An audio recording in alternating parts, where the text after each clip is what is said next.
Ce podcast est réalisé avec le soutien du Centre pour la cybersécurité Belgique.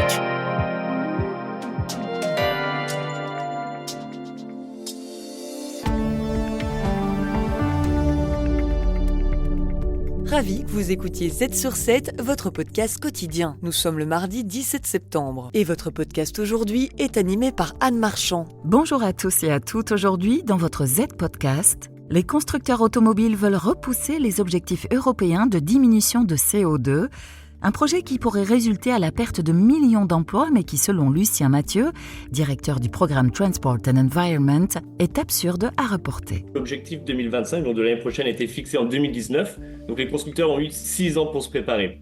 La dette fédérale belge dépasse les 4,4% du PIB, soit plus de 500 milliards d'euros. Les négociations sont toujours en cours après l'échec du plan Arizona. Une situation qui pose problème non seulement pour la Commission européenne qui a ouvert une enquête, mais aussi pour Bertrand Candelon, professeur à l'UCL, qui exprime l'urgence à laquelle les politiciens font face. Il faut rentrer dans les clous des 3% entre 4 et 7 ans. Le nouveau bâtiment Frame Harriers, l'iPhone 16 et son IA et le marché pétrolier. Restez à l'écoute du Z-Podcast pour tout savoir sur l'actualité.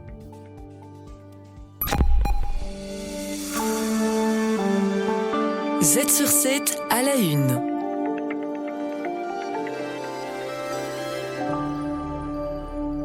Selon un document informel qui provient de Lucas Demeo, président de l'ACEA, le lobby du secteur automobile auprès de l'UE, les constructeurs de voitures demandent un report de 2 ans avant que les nouvelles règles sur les émissions de CO2 ne soient appliquées.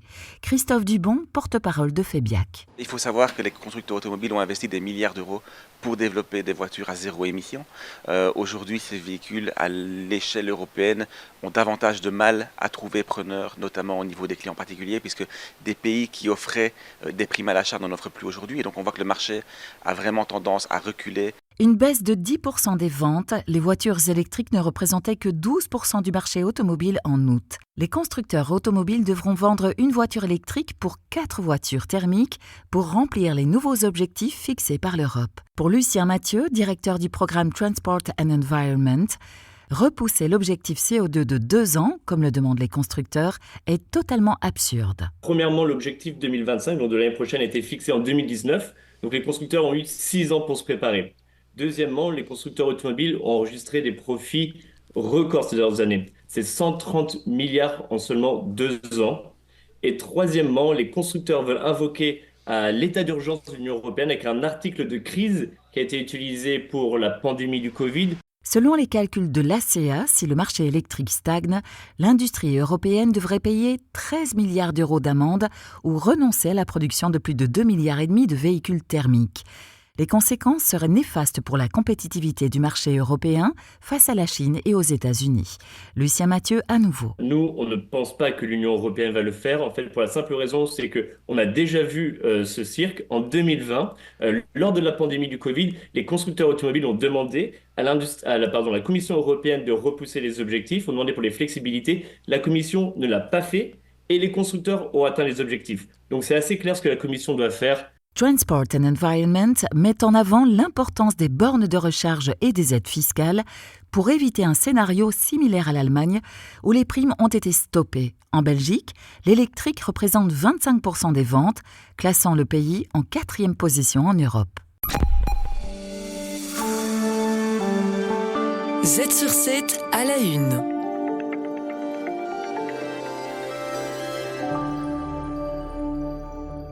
Pierre Wunsch, gouverneur de la Banque nationale, a déclaré dans une émission de la VRT que les mesures proposées par le formateur ne suffiront pas à améliorer la situation.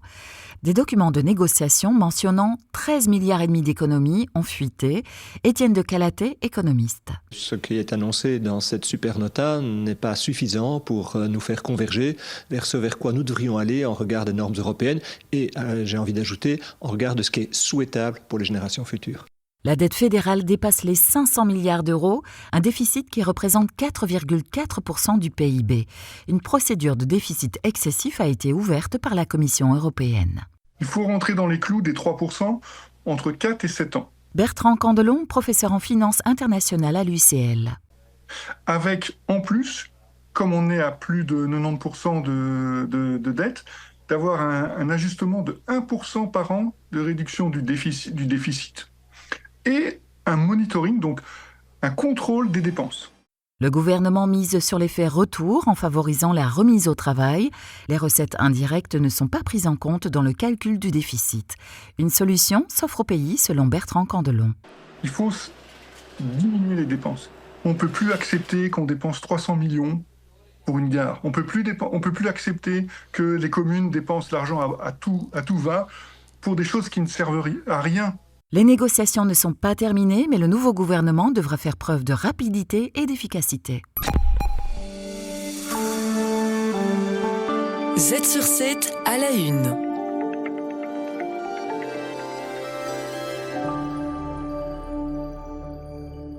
Le gros œuvre du bâtiment Frame touche à sa fin. Il sera bientôt l'entrée du site Mediapark à Reyers, un écosystème médiatique qui accueillera la RTBF et la VRT. Gilles Delforge, directeur de la Société d'aménagement urbain. Et ici, l'idée, c'est de faire un mini Mediapark à l'échelle d'un bâtiment, qui est un bâtiment qui va faire 8000 m², dans lequel on va retrouver BX1, la télévision régionale, un centre d'entreprise média, et alors d'autres types de surfaces qu'on va bientôt mettre sur le marché et qui seront mis à disposition d'entreprises dont la spécificité devra être qu'elles sont liées aux médias. Plus de 27 millions d'euros ont été investis dans la vitrine du nouveau parc. Son but est également de créer des relations entre les médias sur place et les entreprises. Au-delà des entreprises, des écoles seront aussi présentes sur le site. Si l'INRACI était déjà présente depuis quelques années, l'IEX a récemment fait l'acquisition du bâtiment Bluepoint.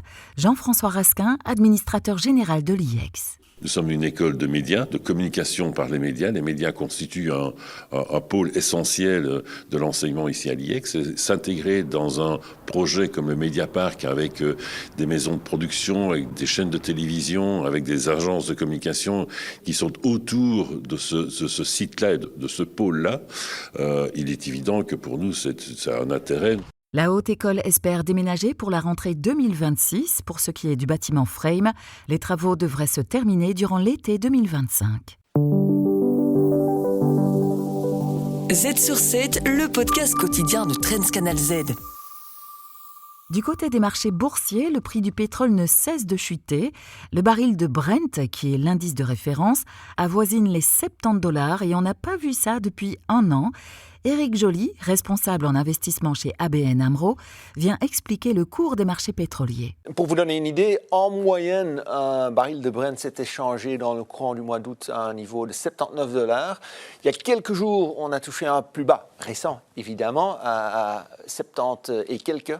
Et aujourd'hui, on tourne aux alentours de $73 le baril. Quelles pourraient être les raisons de la récente baisse des prix ? Je pense qu'il faut tout d'abord se tourner vers la Chine. Vous savez que l'économie chinoise a du mal à se remettre de la crise du Covid. La consommation ne reprend pas. Il y a toujours cette crise immobilière. Ce qui fait que nos amis chinois, ils misent surtout sur les exportations, ce qui a fait qu'il y a eu un excédent commercial dans le courant du mois d'août de 91 milliards de dollars contre 85 milliards de dollars dans le courant du mois de juillet. Donc, à mon avis, ce n'est qu'un seul facteur, bien évidemment, il y en a d'autres. Alors, on a parlé de la Chine. Du côté des États-Unis, la Banque centrale américaine a-t-elle trop tardé à baisser ses taux ? C'est difficile à dire. Donc, ceux qui le pensent, ils regardent surtout la création de nouveaux emplois. Et donc, on l'a vu dans le courant du mois d'août, le marché s'attendait à ce qu'il y ait une création de 165 000 nouveaux emplois. En réalité, on ne parlait que de 142 000 nouveaux emplois. Il y a toujours les salaires qui sont plutôt orientés à la hausse. Et il y a le taux de chômage qui reste à un niveau de 4,2% pour l'instant. Mais à mes yeux, c'est quand même très difficile de dire si oui ou non la Fed aurait réagi de façon trop tardive. Du côté de l'offre, quelle est la situation actuelle des producteurs ? Il y a quelque temps, l'OPEP avait mis en avant un plan de réduction volontaire de la production. En principe, à partir du mois d'octobre, la production devrait être vue légèrement à la hausse. Ils ont annoncé il y a quelques jours donc ils allaient postposer ce plan de quelques mois. À mon sens, ça prouve bien qu'il y a quand même quand même une très grande différence interne entre des pays qui respectent très bien leurs quotas, comme l'Arabie Saoudite ou encore l'Irak, qui, quant à eux, pompent beaucoup plus. Et un autre facteur, vous savez qu'il y a bon nombre de pays sur lesquels l'OPEP n'a pas la main. Je pense aux États-Unis, au Brésil, au Canada. Donc voilà, l'offre, ça peut varier. Pour ce qui est de la demande, les agences internationales ont publié leurs prévisions pour les mois à venir. Quelles sont-elles, Éric Joly, à nouveau? L'Agence internationale de l'énergie a calculé que sur les 6 premiers mois de l'année, on a vu une augmentation de seulement 800 000 barils par jour. À titre de comparaison, en 2023, on parlait encore de plus de 2 millions de barils. Et pour 2025, cette agence table sur une hausse de 1 million de barils supplémentaires par jour. Maintenant, l'OPEP a également ses prévisions, sont nettement plus optimistes puisque eux, ils pensent que la demande journalière pourrait augmenter de 2 millions de barils. Les acteurs financiers ont également un impact sur le marché des matières premières. Que révèlent leurs prévisions pour les mois prochains? Mais pour l'instant, il est un fait que les stocks se trouvent à des niveaux relativement bas. De notre côté, on sait que la production va augmenter, donc l'offre va probablement devenir excédentaire. Et donc pour l'instant, on voit très clairement dans le marché que les opérateurs financiers, ceux qui misent sur une hausse du prix du pétrole, c'est-à-dire les gens qui ont des positions longues, ces positions longues sont à un niveau excessivement bas. Donc il y a quand même de fortes chances pour que le pétrole, dans les mois à venir, reste à des niveaux relativement faibles. Le prix ne remontera pas dans les mois à venir, une bonne nouvelle pour les personnes qui roulent en voiture thermique. La tech au quotidien. Les journalistes de Trends Tendance épinglent une idée technologique qui boostera votre productivité. Pour clore ce podcast, focus sur l'iPhone 16, le dernier modèle d'Apple qui intègre l'IA dans notre quotidien. Aujourd'hui, Christophe Charlot, journaliste chez Trends Tendance, vient répondre à nos questions et à la question qu'on se pose. C'est comment l'IA va-t-elle révolutionner notre quotidien ? Alors on voit effectivement un certain nombre de fonctionnalités qui devraient nous aider à gagner du temps et à être plus productifs. Commençons déjà par la philosophie finalement de cette intelligence artificielle d'Apple. L'idée, c'est vraiment que Siri soit renforcée par cette IA et devienne un assistant personnel ultra performant, plus naturel et qui tient beaucoup mieux compte de votre contexte. C'est vrai que votre téléphone a accès à un nombre incalculable de vos données et tout ça devrait l'aider à devenir vraiment cette petite secrétaire dans votre poche que vous avez toujours eu envie d'avoir et qui va vous faire vraiment gagner beaucoup de temps. Par exemple, vous allez pouvoir lui poser des questions complexes et lui demander d'effectuer des tâches spécifiques. Vous allez aussi pouvoir dicter des notes rapides, c'est-à-dire que l'IA se chargera ensuite de les transformer en messages, en texte, en invitation, en email. Donc vous allez simplement pouvoir lui dire de rédiger telle et telle invitation. Et donc vous éviterez les relectures et les réécritures sur votre petit écran avec les deux doigts. Vous devrez simplement utiliser la voix. On sait que l'iPhone est réputé pour la qualité de ses photos. Est-ce que la nouvelle IA apportera des nouveautés à la caméra ? Alors pour les fans de photos, et on sait qu'ils sont nombreux, vous avez beaucoup de photos sur votre téléphone, un nouveau bouton fait son apparition, c'est le Camera Control qui vient sur le côté de l'appareil qui vous permettra de prendre la photo directement. Vous ne devrez plus déverrouiller votre appareil, rentrer dans l'application, appuyer sur le bouton. On sait tous qu'on a raté déjà des photos sympas, drôles, touchantes, simplement par manque de temps. Ici, on ira directement prendre la photo et zoomer grâce à ce petit bouton. Les créateurs de contenu gagneront en manipulation et donc en efficacité en matière de photos.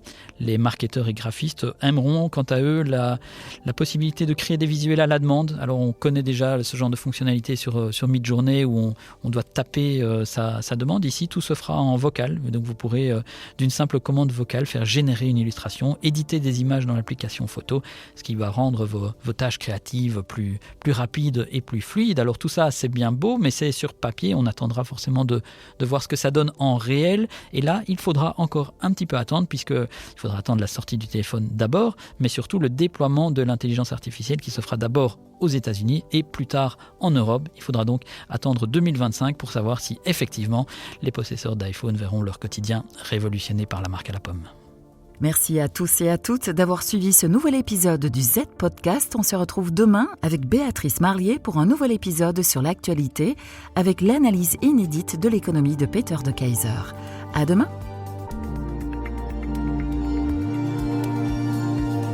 Z sur 7, le podcast quotidien de Trends Canal Z. Le Centre pour la cybersécurité Belgique. Œuvrons ensemble à un avenir plus sûr dans le domaine de la cybersécurité. Je suis Miguel du Centre pour la cybersécurité belge. Aujourd'hui, quelques informations supplémentaires sur la nouvelle législation relative à la sécurité des réseaux et de l'information pour les entreprises et les organisations de notre pays. Presque chaque jour, dans notre pays, une entreprise est victime d'une attaque cyber grave. C'est pourquoi une nouvelle législation sur la sécurité des réseaux et de l'information a été adoptée au niveau européen et national. Pour environ 2500 entreprises et organisations de notre pays, 4 choses sont rendues obligatoires. 1. L'enregistrement des entités NIS2 auprès du gouvernement. 2. La déclaration obligatoire des incidents significatifs. 3. La prise de mesures de sécurité appropriées en fonction d'une analyse des risques. Et 4. La formation de la direction et du personnel. Si vous souhaitez obtenir des informations supplémentaires, rendez-vous sur atwork.saveonweb.be. Le Centre pour la cybersécurité Belgique. Œuvrons ensemble à un avenir plus sûr dans le domaine de la cybersécurité.